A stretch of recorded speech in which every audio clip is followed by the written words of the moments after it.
Class notes निकाल लें।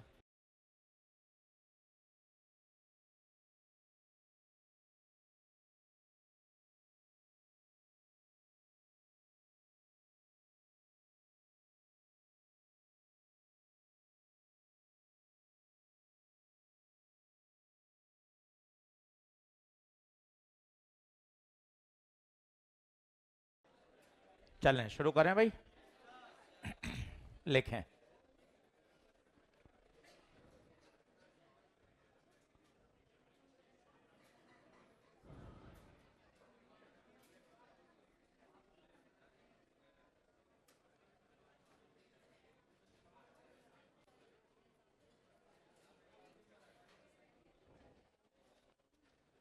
आसान टॉपिक है, शुरू करते हैं। मैग्नेटिक फ्लक्स क्या होता है देखें। मेरे पास कोई सरफेस है और ये किसी फील्ड में रखी गई है। ये बी है।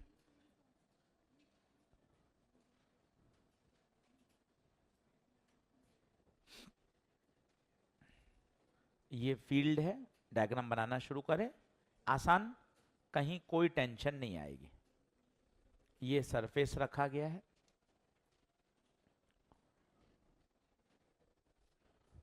तो मैग्नेटिक फ्लक्स होता क्या है? फ्लक्स का मतलब होता है टू फ्लो। सबसे अच्छा आपको कैसे समझ में आएगा, पानी बह रहा है नदी में और आपने ये वाला एक लूप पानी के अंदर उतार दिया। अब मुझे आप बताइए, क्या पानी इसमें से आर पार क्रॉस हो रहा है? आर पार क्रॉस हो जाएगा। अगर ऐसे रखूंगा तो इसमें से गुजरने वाला पानी मिनिमम हो जाएगा। ऐसे रखूंगा तो मैक्सिमम पानी पास होगा। और अगर ऐसे रखूंगा तो थोड़ा कम होगा। इसका मतलब फ्लो इस बात पे डिपेंड करता है कि आप जो लूप रख रहे हो उसका ओरिएंटेशन क्या है। तो इसको सही करने के लिए हमारे वैज्ञानिकों ने एक टर्म बनाई जिसे कहा गया एरिया वेक्टर, जो क्या बताएगा, ओरिएंटेशन। ये हमेशा नॉर्मल टू द प्लेन होगा। हमेशा कहां होगा? Normal to the plane. जैसे ये वाला सोच के बताइए, रिंग कैसे रखी गई है? ऐसे। तो बताएंगे इसका एरिया वेक्टर कहां जाएगा? ऊपर। आशीष सर नीचे भी तो हो सकता था। बिल्कुल हो सकता था, पर हमेशा वो एंगल लिया जाएगा जब वो एंगल एक्यूट होगा। ये वाला एंगल देखिए कितना है, थीटा। अगर आप एरिया वेक्टर नीचे ले लेते तो वहां एंगल इससे क्या आता? ज्यादा आता। इसमें बताएंगे एरिया कहाँ आएगा। ये कैसे रखा है बताइए, फील करिए। ये ऐसे रखा है, तो इसका एरिया वेक्टर कहाँ जाएगा? ऐसे। तो पहला पॉइंट आया, एरिया वेक्टर हमेशा क्या होता है? Normal to the plane. Diagram बनाना शुरू करिए।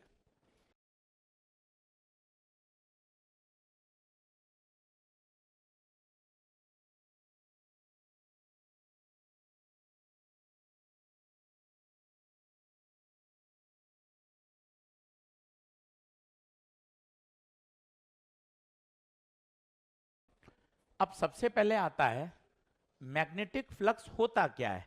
फॉर्मूला वगैरह तो ठीक है, तो सबसे पहले आपको एक सरल लाइन आनी चाहिए। फ्लक्स मतलब टू फ्लो। एक इमेजिनेशन करिए, पानी बह रहा है नदी में, आपने एक लूप, ये लूप बनाया। ये लूप है। लूप का मतलब होता है खोखला है, ये रेक्टेंगल है, और आपने इस लूप को पानी में उतार दिया। अब बताइए, क्या इसमें से अधिकतम पानी पास होगा? आप कहेंगे यस सर। अगर मैं ऐसे कर दूंगा तो बताइए, अब मिनिमम पानी पास होगा। ऐसे करेंगे तो थोड़ा बहुत होगा। इसका मतलब पानी का फ्लो होना इसमें से इस बात पे भी निर्भर कर रहा है कि इसका ओरिएंटेशन क्या है। तो ओरिएंटेशन को डिफाइन करने के लिए हमारे बड़े लोगों ने क्या डिफाइन कर दिया? Area vector. तो पहला पॉइंट याद रखिए, एरिया वेक्टर की डायरेक्शन कहां से कहां होती है बताइए? कहां से कहां होती है बताइए? Normal to the plane. और मैथमेटिकल इसका फॉर्मूला होता है फाई बराबर बी डॉट ए। आज पूरे दिन इसी पे काम करेंगे। फाई बराबर बी डॉट ए, डॉट को हटाएंगे तो बताइए क्या आएगा, कॉस थीटा। फाई किसका सिंबल है, phi magnetic flux, phi is magnetic flux. जो बार बार आपको परेशान करेगा वो है थीटा। थीटा पर आपको बहुत फोकस करना पड़ेगा। What is theta, angle between B vector and A vector. सारा खेला इसी का है, थीटा का। Theta is the angle between B vector and A vector. तो पहले तो 2-3 बार फॉर्मूला बोल लें, अब 1 घंटा इसी को करना है, फ्लक्स फ्लक्स ही पकड़ना है, तो थोड़ी नींद खोलें, 3-4 बार फॉर्मूला बोल लें। फ्लक्स बराबर फाई बराबर B dot A, flux phi बराबर बी डॉट ए। बी क्या है बताइए, मैग्नेटिक फील्ड। ए क्या है, एरिया वेक्टर। एरिया वेक्टर की डायरेक्शन बताइए, नॉर्मल टू द प्लेन। ठीक बात है। अब यूनिट की बात करें, यूनिट, यूनिट ऑफ फाई देखें ध्यान से, तो फाई बराबर है B dot A. Magnetic field की होती है टेस्ला, एरिया की मीटर स्क्वायर, तो टेस्ला इंटू मीटर स्क्वायर, जिसे कहा जाता है वेबर। तो फ्लक्स की यूनिट याद रखिए क्या होती है, वेबर। फ्लक्स स्केलर है या वेक्टर है, स्केलर है या वेक्टर है, डॉट प्रोडक्ट हो रहा है, तो डॉट प्रोडक्ट से हमेशा आंसर स्केल।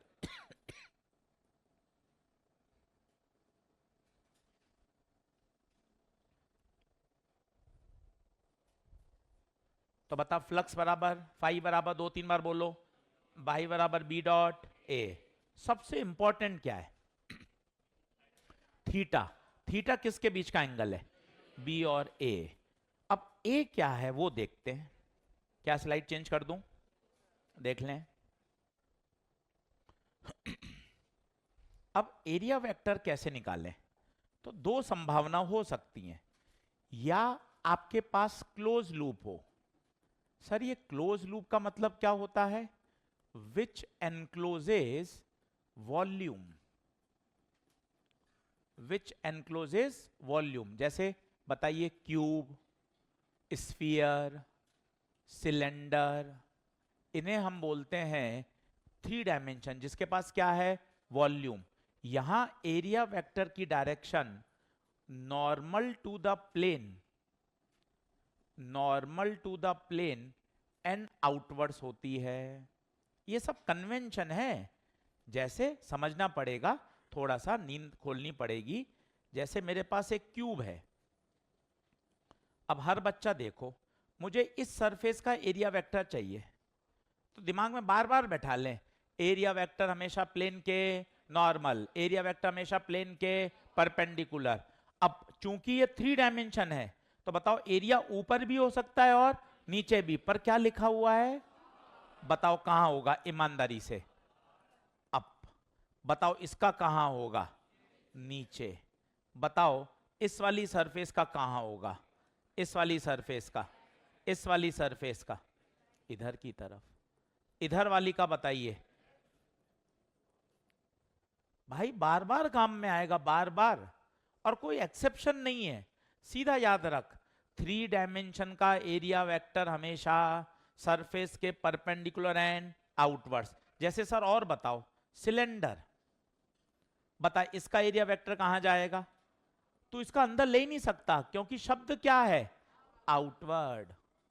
शब्द क्या है, आउटवर्ड। ये है 3 डायमेंशन। सोच 2 डायमेंशन सरफेस हो, सर 2 डायमेंशन कौन होती है, 2 डायमेंशन का मतलब होता है प्लेनर। प्लेनर का मतलब ring, disc, square lamina, rectangular lamina, these are all known as 2 dimension. अब इसमें क्या पंगा है, जरा बोर्ड पे देखना। ये मेरे पास एक डिस्क है और ये मेरी मैग्नेटिक फील्ड है। पेन पेंसिल छोड़िएगा, बाद में लिख लीजिएगा, लिखने का खूब समय मिलेगा, पर दिमाग में बैठाइए क्या कंफ्यूजन है। इसमें कोई दिक्कत नहीं, आप 200 बच्चे बैठे हैं, 3 डायमेंशन में एरिया वेक्टर हमेशा सरफेस के नॉर्मल और बाहर। अब इसका कहां लूं? जैसे ये, इसका एरिया वेक्टर कहां लूं? अब तो लड़ाई है। एक बच्चा कहेगा सर इधर ले लो, एक बच्चा कहेगा सर इधर ले लो, दोनों सही है। इसका आउट कहां मानोगे? किसको पता ये आउट है या ये आउट है? अगर ऐसा सरफेस हो तो बताओ आउट क्या है? आउट, ये आउट है, ये भी हो सकता है, फिर कैसे मानेंगे? तो इसके लिए क्या तरीका है? वो एंगल लीजिए जो मैग्नेटिक फील्ड के साथ एक्यूट एंगल बनाता है। यहां मैंने लड़ाई नहीं लड़ी। आप इतने बच्चे बैठे हैं, अगर मैं इसका तीर का निशान अंदर बना देता तो वो इनवर्ड हो जाता। क्या है? आउटवर्ड। पर यार आप मुझे ईमानदारी से बताइए, ये कोई रेक्टेंगुलर है तो मैं इसका एरिया कहां लूं? इधर लूं या इधर लूं? तो ये कैसे पता चलेगा? ये पता चलेगा बी वेक्टर के साथ एंगल। माना माना रमेश ने एरिया ऐसा लिया, तो बताओ बी और बी ए के बीच में एंगल कैसा हो गया? ऑब्ट्यूज। और सुरेश कह रहा है मैं तो एंगल ऐसा लूंगा। अब बताइए कौन सा सही है, ऊपर वाला या नीचे वाला? बताइए क्यों? अगर हमेशा दो एंगल में कंफ्यूजन तो किसको लीजिए? अच्छा, ज्यादा फर्क नहीं पड़ता, प्लस और माइनस का ही फर्क पड़ता है। वो हमेशा मैग्नीट्यूड पूछता है, तो बहुत ज्यादा आपको पजल होने की आवश्यकता भी नहीं है। फिर भी आपको पता हो तो ज्यादा बेहतर है कि आशीष सर एरिया वेक्टर ये वाला, ये देखिए, इसमें बताएगा कोई एरिया वेक्टर कहां, इधर या उधर? क्यों इधर? क्यों राइट साइड? क्यों एक्यूट? सारा खेल, बार बार बोलिए, फाई बराबर B A cos theta. Theta क्या है? एंगल बिटवीन बी एंड ए। अच्छा, क्या 3 डायमेंशन में कोई परेशानी है क्या? नहीं। क्यों? 3 डायमेंशन में कोई दिक्कत नहीं है, हमेशा कहां होगा? आउटवर्ड। प्लेनर सरफेस में इसमें भी नॉर्मल है, पर कौन सा नॉर्मल लेना चाहिए जो मैग्नेटिक फील्ड के साथ कैसा एंगल बनाए? एक्यूट। आराम से आप डायग्राम बनाइए, धीरे धीरे एक एक कदम आगे बढ़ाएंगे कॉन्सेप्ट में, और धीरे धीरे चीजें ग्रैब होती जाएंगी। बहुत परेशान होने वाला टॉपिक नहीं है।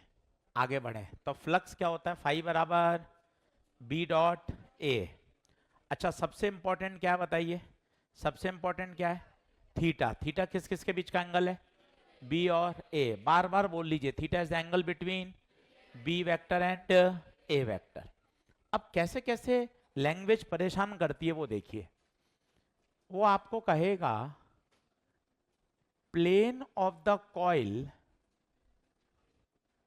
मेक्स एन एंगल ऑफ, अब सुनना, 60 डिग्री विद द फील्ड। ये आपको लैंग्वेज बहुत जगह मिलेगी और बार बार ये धोखा देती है। तो नोट का पहला पॉइंट लिखिए, plane of the coil makes an angle of 60 degree with the field. अब बच्चा जल्दबाजी में इसको 60 ले लेता है, पर मजे की बात है ये 60 डिग्री धोखा है। क्यों धोखा है? ध्यान से देखिएगा, दो दो तीन तीन बार। ये कॉइल कैसे रखी गई? पहले तुक्का मार के बताइए कैसे है कॉइल? ऐसे। कोई इसका प्लेन बताएगा? प्लेन कैसा है? ये इसका प्लेन है, ये वाला। ये इसका क्या है? प्लेन। अब क्या कह रहा है? Plane of the coil, plane of the coil makes an angle of 60 degree with the field. बच्चा जल्दबाजी में 60 लेके सवाल कर लेता है, 60 गलत है। 6 बार बोलिए, फ्लक्स निकालते समय मुझे कुछ नहीं चाहिए, मुझे तो चाहिए एंगल बिटवीन बी एंड। इसका एरिया कहां है बताइए? इसका एरिया कहां है बताइए? इसका एरिया बाहर। अब बताइए बी और ए के बीच का एंगल, तो 60 नहीं, न्यूमेरिकल किससे सॉल्व होगा? 30 से। भाई ये 4 से 5 बार मिल जाएगा तुझे नीट और जेई मेन में। प्लेन का एंगल धोखा है, उसको हमेशा 90 में से घटा दो। अगर वो कह रहा है प्लेन के साथ अल्फा एंगल बना रहा है, तो तुझे अल्फा नहीं कौन सा लेना चाहिए, 90 माइनस अल्फा। दिमाग में बैठा लो, 2 मिनट का यहां पर चीजों को समझने के लिए तसल्ली से देख लो। जब भी प्लेन ऑफ द कॉइल आ जाए, वो दिया गया एंगल धोखा है। पहला ही सवाल देख जो मैंने बनाया है क्लासरूम इलस्ट्रेशन में, उसने कहा है plane of the coil makes 30 degree. भैया वो 30 डिग्री धोखा है, उसको 90 में से घटाओ, कितना आएगा 60। बहुत जबरदस्त पॉइंट। मैक्सिमम बच्चा ये सवाल गलत करके आता है, इसलिए हंसना बात करना बंद करिए, फोकस करिए, बार बार वाक्य बोलिए। जब भी प्लेन ऑफ द कॉइल शब्द आ जाए, दिया गया एंगल धोखा है, इससे आपको बच के रहना चाहिए। दूसरी लैंग्वेज ये बड़ी जबरदस्त है, वो कहता है normal to the plane makes an angle of 60 degree with field. अब बताइए क्या ये भी धोखा है क्या? पहले आप नोट कर लें, हाँ जी ऑनलाइन वाले बच्चों, अगर प्लेन ऑफ द कॉइल शब्द आए तो दिया गया एंगल धोखा है, आपको वो एंगल काम में नहीं लेना है, उसको हमेशा 90 में से घटा के काम में लो, हमेशा 90 में से घटा के काम में लो। अब ये देखोगे आप क्या कह रहा है, normal to the plane. Diagram बनाइए, फील करिए, ये प्ले कॉइल, एक एक स्टेप, ये बताइए कौन प्लेन कॉइल का, बहुत बढ़िया। ये बताइए कौन नॉर्मल टू द प्लेन, और बताइए ये मैग्नेटिक फील्ड के साथ 60 डिग्री बना रहा है। क्या ये सही है या धोखा है? क्यों सही है बता? अरे जो एरिया वेक्टर है वो भी तो नॉर्मल टू द प्लेन ही होता है, जो एरिया वेक्टर है वो भी तो नॉर्मल टू द प्लेन ही होता है। इसका मतलब दिया गया एंगल बिल्कुल सही है, 60 डिग्री। ओके, कोई टेंशन नहीं है। दोनों शब्दों को देख लो, 2026 में आपको परेशान नहीं करें ये, दिमाग में बैठा लीजिए। 1 मिनट ज्यादा लगाने में कोई शर्म नहीं है। प्लेन शब्द आ जाए तो धोखा है, नॉर्मल टू द प्लेन आए ओके, क्योंकि नॉर्मल टू द प्लेन अपने आप क्या बन गया, एरिया वेक्टर।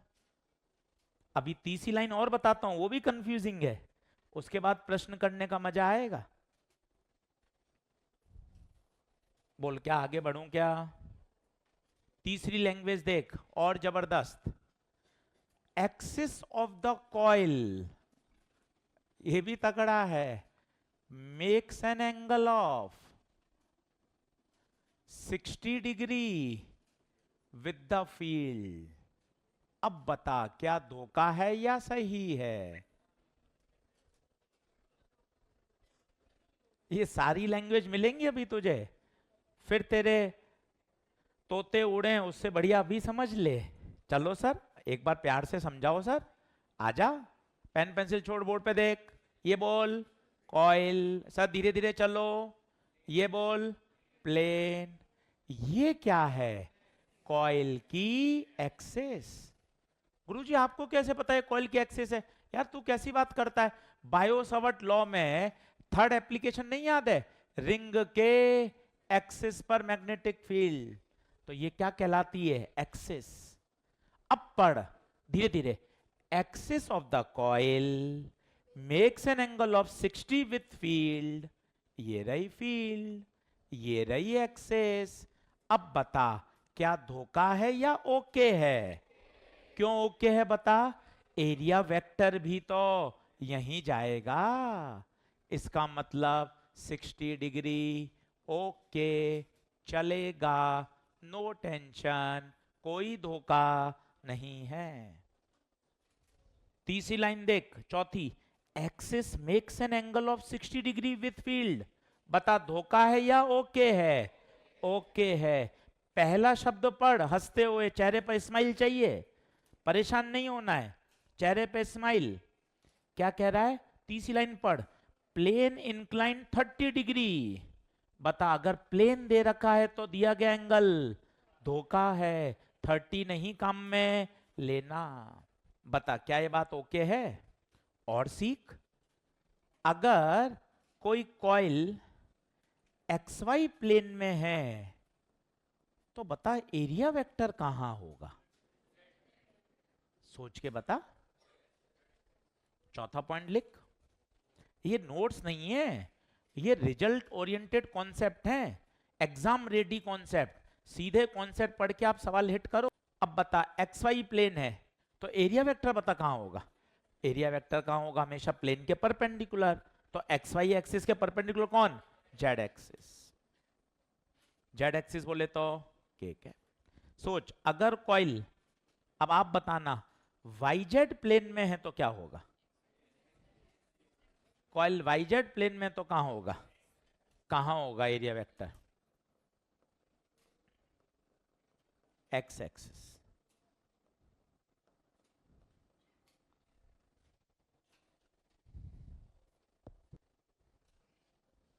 फ्लक्स का फॉर्मूला 2-3 बार लिख ले, काहे की शर्म। B डॉट ए, बढ़िया ही सीखना है। अब खूब लापरवाही कर ली यार, करंट आधा अधूरा छोड़ा, कैपेसिटर छोड़ा, इनको तगड़ा तैयार कर लो। फ्लक्स का फॉर्मूला बोल, बी ए कॉस थीटा, और if there are n number of turns, if there are n number of turns, तो बताइए फ्लक्स क्या होगा? N B A cos theta. ये एक बार और छाप ले, एक एक टर्म बोल जा, मजा आ जाएगा, चिल्ला ले एक एक term. n number of turns, b magnetic field, a area, theta 8वीं बार बोल रहे हैं, theta, theta angle between b vector and a vector. साथ के साथ सवाल आपको करके दिखाता हूं अभी, बढ़िया। पहले सवाल से शुरू करो। चल भाई, पहले सवाल से शुरू कर रहा हूं, सवाल पढ़ना जरूरी है।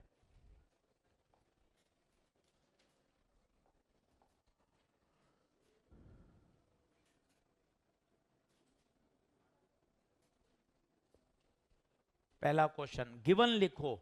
अगर आपको डराता है ना सब्जेक्ट, गिवन लिखो, फॉर्मूला लगाओ अच्छी तरीके से। अभी अपलोड हो जाएगी भैया, ऑनलाइन वाले बच्चे जैसे ही आईटी टीम आएगी उनको बोल दिया 10 बजे अपलोड कर देंगे। पहला सवाल बताइए, रेक्टेंगुलर लूप ऑफ एरिया इतना, place in a magnetic field, plane 30 degree. कोई बताएगा धोखा है या ओके है?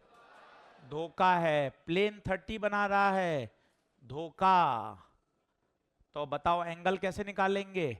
90 में से घटा दो, तो बताओ कितना काम में लोगे? 60। अब बताओ फ्लक्स का फॉर्मूला, फाई बराबर N B A cos theta.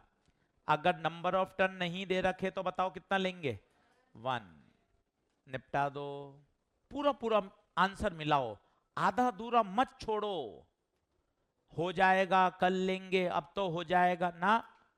एकमात्र अप्रोच पूरा करना है। हाँ जी, पहला आंसर आया क्या? कितना आ रहा है बता? 0.036। पक्का? ठीक है। दूसरा प्रश्न देखते ही आइडिया लग जाए। वेक्टर फॉर्म है तो क्या लगाना पड़ेगा? B dot A. अगर तूने बी ए कॉस थीटा लगा दिया तो परेशान हो जाएगा। हर तरह का सवाल है, ये धीरे धीरे प्रैक्टिस से समझ में आ जाता है। क्या आशीष सर यहां बी ए कॉस थीटा नहीं लगाऊंगा, बी डॉट ए लगाऊंगा। अब डॉट प्रोडक्ट बहुत पुराना, रिवीजन हो जाए तो मजा आ जाए। आई को आई से, जे को जे से, के को के से। अब बताओ जे को जे से, तो 0.3 इंटू 5 1.5 वेबर। देखता जा प्यारे, बार बार क्वेश्चन अटेम्प्ट करेगा, तैयार होता जाएगा। अब सबसे तगड़ा सवाल, छठा सवाल, डबल स्टार लगा के रख छठे पर, बहुत मजेदार, 10 मिनट भी खर्च कर ले तो फायदा हो जाएगा। डबल स्टार छठे पर, डबल स्टार पांचवे पर, दो सवाल सबसे तगड़े। देखिए ना, 2 बार 3 बार भी पढ़ना पड़े तो कोई टेंशन नहीं, कठिन सवाल है। और फील करिएगा 2-3 बार।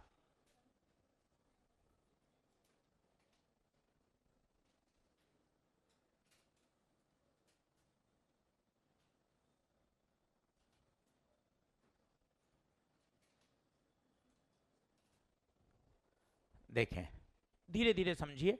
आज का ये क्वेश्चन ऑफ द डे है, छठा और पांचवा। A solenoid 4 centimetre in diameter. बताइए, सोलेनॉइड का डायमीटर 4, तो बताइए रेडियस कितनी हुई? 2। बहुत बढ़िया। 20 सेंटीमीटर लंबाई, 20 सेंटीमीटर लंबाई, carries a current of 15 ampere, current 15 ampere. आपसे पूछा है फ्लक्स बताइए through a disc of 10 centimetre radius. ये अपने आप में डेटा काम का है। डिस्क की रेडियस 10 है मेरे बेटे, सोलेनॉइड 2 का ही है, इसका मतलब डिस्क काफी बड़ी है। ये देख, डिस्क काफी बड़ी है। बात को समझिएगा, और यही सवाल का ट्विस्ट है तगड़ा। ठीक है, अब आपसे पूछा गया है बताओ फ्लक्स क्या होगा। सभी लोग बोर्ड पे देखें, पेन पेंसिल छोड़िए। पहले मैं डायग्राम को डार्क कर देता हूं जिससे आपको फील आ जाए। ये कौन है? डिस्क। आप मुझे छोटी छोटी बातें बताइए, एकदम रिलैक्स होके। मैंने ब्लैंक स्लाइड कर दी है, आप लिखते ही रहते हैं। देखिए, जैसे ये कॉइल है और पूरी फील्ड इसमें से पास हो रही है। आप खुद बताइए, क्या पूरा एरिया काम में आ रहा है इसका? यस। मान लो कॉइल इतनी सी है, पर फील्ड केवल इतने में से पास हो रही है, तो फ्लक्स B इंटू ए कौन सा लेंगे? क्या पूरा लेंगे क्या? सर पूरा क्यों लूंगा यार सर, वहां पे मैग्नेटिक फील्ड ही नहीं है। थोड़े थोड़े कॉमन सेंस लाइए, देखिएगा ध्यान से। सोलेनॉइड की फील्ड, स्टेप 1, सोलेनॉइड की field mu not an I, Ampere's law जिंदाबाद। छोटे n को लिखूंगा n बाय एल। ये सोलेनॉइड की फील्ड, और याद हो तुझे तो मजा आ जाए, सोलेनॉइड की फील्ड एक्सिस के अलोंग होती है। ये देख सोलेनॉइड की फील्ड। अब मुझे खुद बता, क्या डिस्क का पूरा एरिया काम में आ रहा है क्या? कहां आ रहा है डिस्क का पूरा एरिया? फ्लक्स कितने में से पास हो रहा है? सिर्फ इतने में से।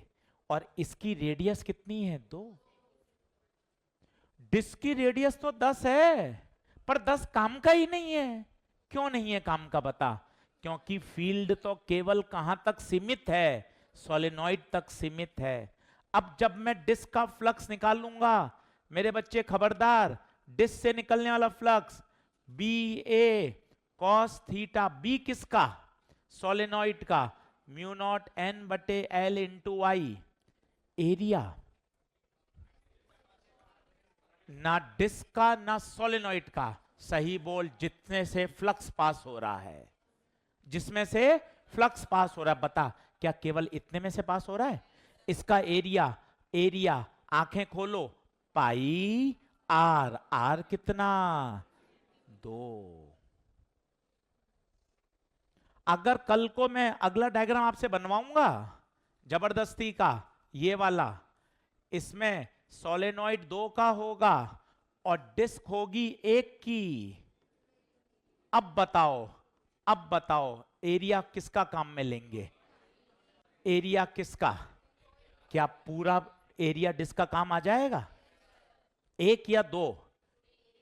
इतना ही तो काम आएगा, क्योंकि फ्लक्स तो इसमें से ही तो पूछा है। बाकी का क्या करोगे आप? क्या बात समझ में आ रही है? डिस्क बड़ी है, तुझे नहीं आ रही है बात, तू हाँ भर रहा है। डिस्क बड़ी है तो बड़ी से कोई मतलब नहीं है। फील्ड कहां तक है? 2 तक। और अगर डिस्क छोटी है तो किसका एरिया लेंगे? जिसमें से फ्लक्स पास हो रहा है। क्या पूरी डिस्क से फ्लक्स पास हो रहा है? हाँ गुरुजी। इसमें बताइए तसल्ली से, क्या पाई आर समझ में आया? यही सवाल को इंपॉर्टेंट बनाता है। इस 10 का कोई यूज नहीं है। इसका एरिया बताएंगे? कोई एरिया कहां आएगा? डिस्क ऐसी है, कहां आएगा एरिया? आगे। और फील्ड भी आगे। कोई बताएगा एंगल कितना? 0। अब आइए पूरा सॉल्व करेंगे, अधूरा नहीं छोड़ेंगे। म्यू नॉट 4 पाई इंटू 10 की power -7। Number of turns, number of turns 250। लंबाई 20 सेंटीमीटर तो -2। Current 15 ampere. पाई 2 का स्क्वायर 4। cos 0 1। अब एक नई बात सीखनी पड़ेगी आज। ये पाई और ये पाई, पाई और पाई मिलकर पाई स्क्वायर। और मेरे बेटे याद रख, पाई स्क्वायर को क्या ले लेते हैं? 10। इन बातों को सीख। पूरी कैलकुलेशन करने से ही समझ में आता है। फिजिक्स सही है तेरे, फॉर्मूले सही हैं, पर कैलकुलेशन नहीं कर रहा तो फिर फायदा नहीं। इसलिए तुम्हें पूरा पूरा सॉल्व करके दिखाते हैं हमेशा कि यार कैलकुलेशन भी तो ऐसे ही सीखने को मिलेगी। पाई और पाई स्क्वायर मिलके 10। अब बता कितना आ रहा है? एक बच्चे ने बोला 3 इंटू 10 की पावर -5। बाकी देखो तो 3 इंटू 10 की पावर -5।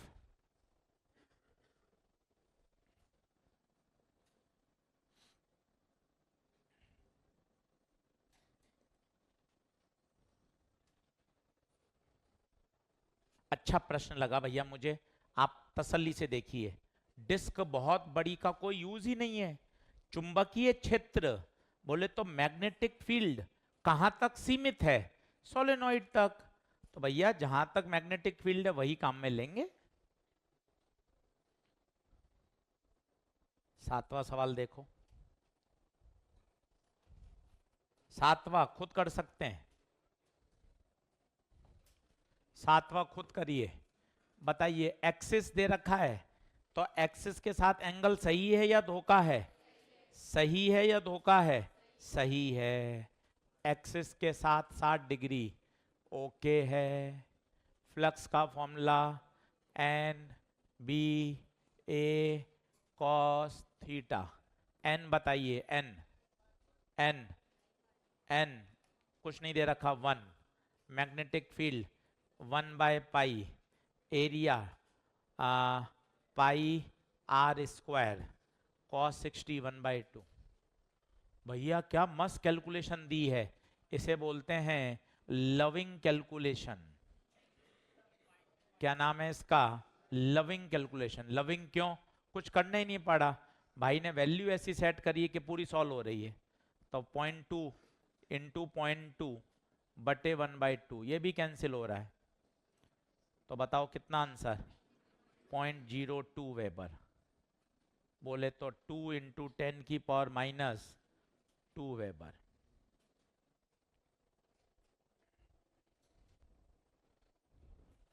अब आइए 5वें सवाल पर। अब आइए 5वें पर। 5वें में इंटीग्रेशन लगेगा, जेई का सवाल है। मुद्दा ये नहीं है कि इंटीग्रेशन लगेगा, मुद्दा ये है क्यों लगेगा। अभी तक आपने इतने सवालों में कहीं इंटीग्रेशन नहीं बोला, उसको समझना जरूरी है। कठिन सवाल है, जेई का है, वो सब बातें बेकार की हैं। आपको ये समझना चाहिए कि एजी सर अब आपको इसमें इंटीग्रेशन की क्यों याद आई, वो देखना पड़ेगा। 5वें पे आओ। चलिए बोलूं? आजा। पहला स्टेप ये दमदार, बस वो आ जाता है फिर तो कोई दिक्कत नहीं। और डर हटाना पड़ता है प्रश्न कर करके। डर सबको लगता है भैया, यूनिवर्सल करेक्टर है, डाई मैग्नेटिक है। परिवार का लेवल ऊपर उठाना उसने उसको प्रायोरिटी बना रखी है। पर मोबाइल देखना उसको अच्छा लग रहा है, पर पैरा फेरो के गुण ज्यादा डोमिनेट कर रहे हैं, तो डाय वाला गुण गायब हो गया। यूनिवर्सल करेक्टर है भाई डर। तू मेहनत करेगा तभी वो हटेगा। अब ये देख इन्फानाइट वायर। अब तुझे ये पता होना चाहिए इन्फानाइट वायर की जो मैग्नेटिक फील्ड है वो होती है bio सवर्ट law, mu not I upon 2 pi A 2 pi D, जो भी याद है। अब जरा सोचो, ये दूरी पर डिपेंड कर रही है। यहां फील्ड अलग, यहां फील्ड अलग, यहां फील्ड अलग, यहां फील्ड अलग, तो बाजी फंस गई। क्योंकि मुझे तो इस लूप से फ्लक्स निकालना है। ठक ठक नियम लगाइए, फील्ड कहां? अंदर। अब बताइए क्या करेंगे? हर पॉइंट पर फील्ड अलग अलग है, तो अब आपको क्या करना पड़ेगा? x दूरी पर एक dx की पट्टी लेनी पड़ेगी। क्यों लेनी पड़ी पट्टी, क्या ये समझ में आता है क्या? क्योंकि क्या है? Magnetic field variable. क्यों इंटीग्रेशन की याद आई? क्योंकि मैग्नेटिक फील्ड वेरिएबल है, फ्लक्स निकालूंगा कैसे? अब बताइए, इस छोटे से एलिमेंट से, छोटे से एलिमेंट से पास होने वाला फ्लक्स,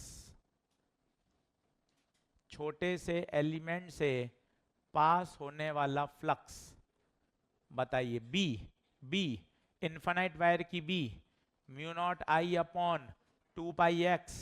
एरिया, एरिया इस पट्टी का एरिया, लंबाई into L into D x, angle zero. क्यों गुरुजी जीरो क्यों? एक मिनट समझाओ तो गुरुजी जीरो क्यों? पहले मुझे बता ये कॉइल कैसे रखी है, ईमानदारी से बता। ऐसे? इसका एरिया बता कहां आएगा? या तो बाहर या अंदर। कहां लूं? अगर बाहर ले लूंगा तो बी और ए के बीच में एंगल, आपने कहा था कौन सा एंगल लेते हैं? एक्यूट। अब कहां लूंगा? अंदर। तो एरिया अंदर, बी भी अंदर, थीटा कितना? जीरो। कुछ किताबों में 180 भी है, तो चिंता मत करिएगा, दोनों सही हैं। पर हमें क्या लेना चाहिए? मैग्नीट्यूड की बात कर ली जाएगी। अब बताइए इंटीग्रेशन कहां से कहां होगा? एनीवन। ये पट्टी यहां हो सकती है, ये पट्टी यहां हो सकती है, दूरी ए। ये पट्टी यहां हो सकती है, ए प्लस एल। खत्म। बस पहला ही स्टेप जानलेवा होता है, उसके बाद कोई दिक्कत नहीं है। साइकिल एक बार बैलेंस बनाना पड़ता है, उसके बाद चलाना आसान है। उड़ती हुई पतंग दे दे तो आप आराम से उड़ा लेते हो, पतंग उड़ाना ही कठिन है। पतंग हवा में उड़ जाए फिर तो उसको थोड़ा सा संभालना आसान है। पहला स्टेप ही जानलेवा है। फ्लक्स लिखना, क्या लिखा ये बता, क्या है ये? क्या है ये? बी। ये बता क्या है? ए। ये क्या है? Cos theta, B A cos theta. Constant बाहर ले ले।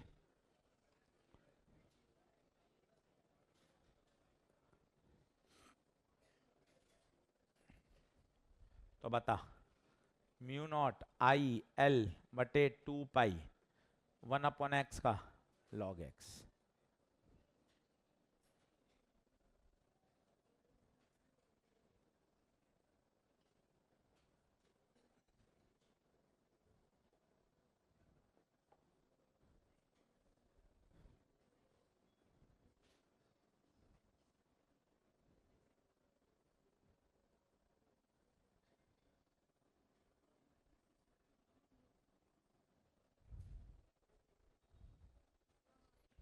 पांचवा, अब वो कह रहा है ये क्यूब है।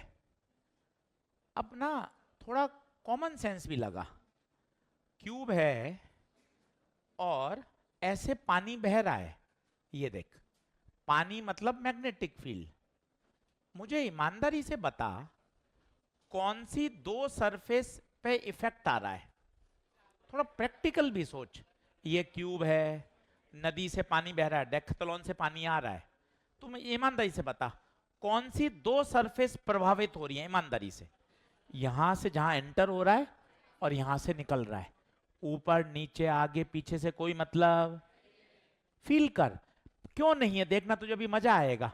इसका एरिया वेक्टर बता, ऊपर बी और ए के बीच में एंगल, इससे फ्लक्स जीरो। हर चीज ऐसा मत सोच फॉर्मूला लगाऊंगा आंसर आ जाएगा, फॉर्मूला लगाऊंगा आंसर, ऐसा मत सोच। फिजिक्स ये नहीं चाहती, फिजिक्स चाहती है थोड़ा सा इमेजिनेशन लाओ। जैसे तुमने सोच लिया पानी ऐसे आ रहा है नदी में और नीचे वाला फर्श ऐसा है जिसपे तुमने पैर रखे हुए हैं, अब बताओ क्या पानी इसमें से पास हो रहा है क्या?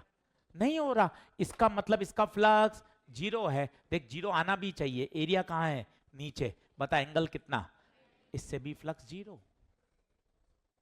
तो आशीष सर कौन से फ्लक्स से इफेक्ट आ रहा है? क्या इस वाले से फ्लक्स है? इसका एरिया वेक्टर बता, बाहर, फील्ड बता, अंदर, कोई बताएगा इसके लिए एंगल कितना? तो फ्लक्स होगा B A cos 180, area square का area A square cos 180 minus B A square. इस वाले से फ्लक्स, इस वाले से फ्लक्स, इसका एरिया वेक्टर बता, बाहर, बी बता, बाहर, एंगल बता, फ्लक्स बता, बी ए कॉस जीरो, बता फ्लक्स बी ए स्क्वायर। कौन कौन सी सरफेस से नाम लिख सकते हो? ये किससे होगा? ए बी सी डी से। ये किससे होगा? ई एफ जी एच से। बाकी सभी सरफेस से, बाकी सभी सरफेस से फ्लक्स जीरो।